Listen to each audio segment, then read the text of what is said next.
We're very pleased that today we have the honour of hosting the wonderful Hebridean artist Barry Killen and the activist, scholar and writer Alistair McIntosh. We also decided to invite an ecological conservation project to each event, as we feel their perspective shares a more practical side to those at times pretty complex and theoretical questions in which academics like to get caught up in. For that reason, we are delighted that Rutger Emmelkamp will be telling us all about an amazing conservation project on the Isle of Mull. I'm delighted to be able to give you a brief introduction into the Tireragan project. I'm an visual artist, and together with my partner Miek, we run an art place which forms the entrance to Tireragan. And from now on, I will be speaking on behalf of the Tireragan Trust. The Tireragan Trust looks after 625 hectares of wild coastal land.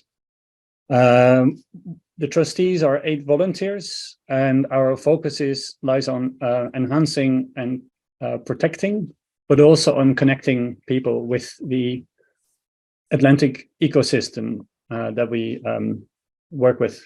And we are located, well, on Mull, it's already said, actually, to be more precise, on the southwestern tip of Mull. This is aerial view. It's an area of nature conservation importance. It has quite a big chunk of native woodland with ancient oak and hazel, but also much important upland heath and bog.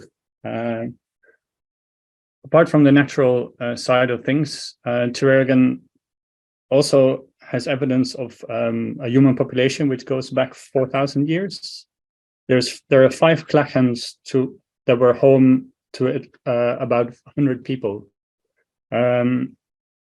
When 25 years ago, the Island Renewal, which is what is now Tireragan Trust, commenced this project, they fenced it around, and one of the ideas was to revitalize the clachans by a summer camp sort of eco project. That human side of the story failed due to the area being way too hard to access for any fire brigade or firefighters or police or any other. So when that didn't work, the focus shifted on nature conservation. And because of the fence, the natural regeneration kicked off and worked really well. So the woodland is home to a large number of very rare lichens and fungi and anything else you can expect in an ancient woodland that might date back like 1,000 years, if not more. So here we see a script lichen, and this is a hazel specialist. It's a hazel glove fungus, and the site is visited in spring and summer quite regularly. Not many people find a place. Most walks you do, you'll be just by yourself. There's one trail going down to the beach. It's a long walk, and we are in the process of maintaining the paths to discourage people from wandering off the paths. But the terrain is so rough that nobody does that. So far, we feel that the human impact on the site is very minimum, and but we keep monitoring that because that's an important one, especially because we work on making it more public accessible. One recent project I wanted to draw your attention to is we've embarked quite spontaneously on a peatland restoration project. We were tipped that there was a bit of funding available from Northwoods, and we managed to get it, and that allowed us to organize 2 weeks of volunteers and be able to accommodate, feed them, and buy some spades. So the conservation or restoration of peatland is very important for a number of reasons. As probably you all know, it's a massive carbon capture plant in the process of building peat.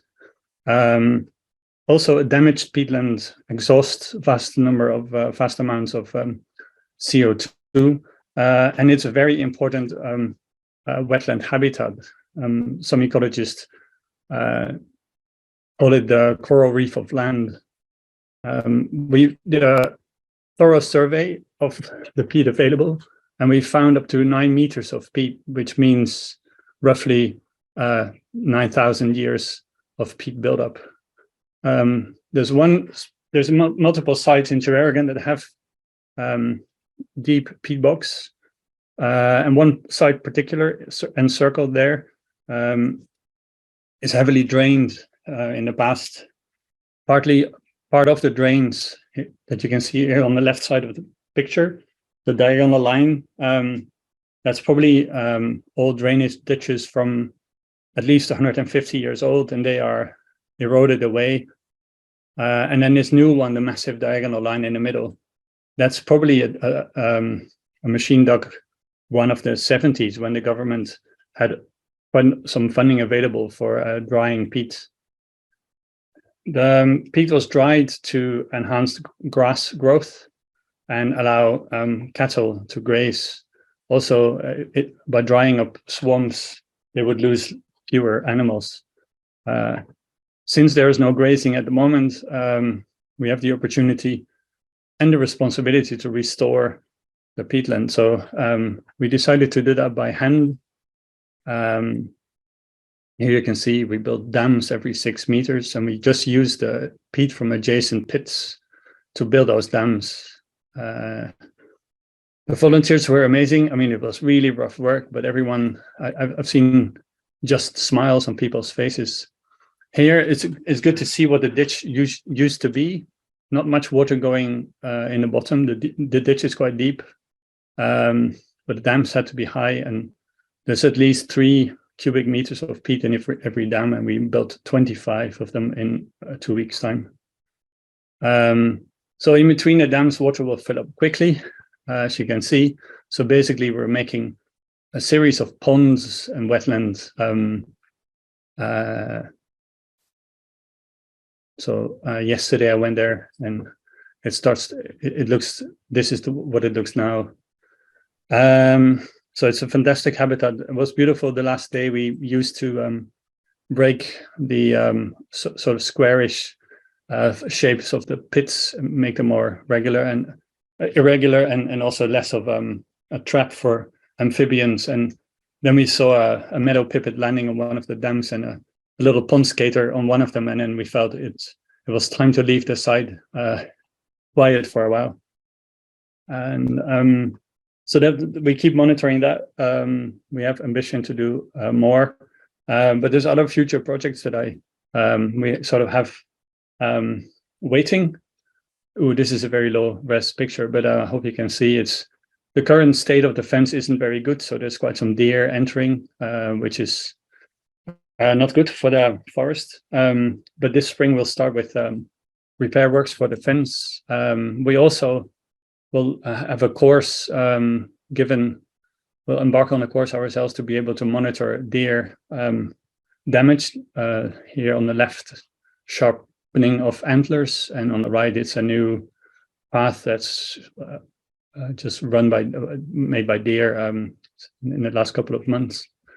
We'll continue with our making the site more accessible, so path maintenance, and more and more we develop citizen science projects and educational projects, which is another way to engage people from all over, but also the local community. So in the past, before our time, I've joined 6 years ago or so. Some universities were involved in monitoring. We can still see the traces of their little tags on trees. And we will, with our current board, we have good connections to get university students back in and do their surveys. Another really important aspect of our conservation work is restoration work is developing awareness of Gaelic place names. The site is called Tireragan. I don't even know if my pronunciation is not very good.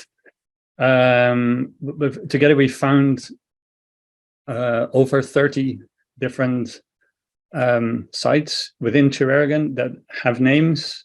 So we want to make those available to visitors and know the meaning of them and the pronunciation to honor those who were there 150 years ago and before.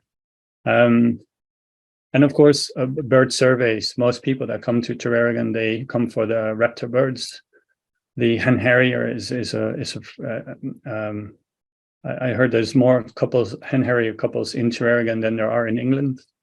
I don't know if this is true, but it is quite an important site for hen harriers and golden eagles and sea eagles as well. And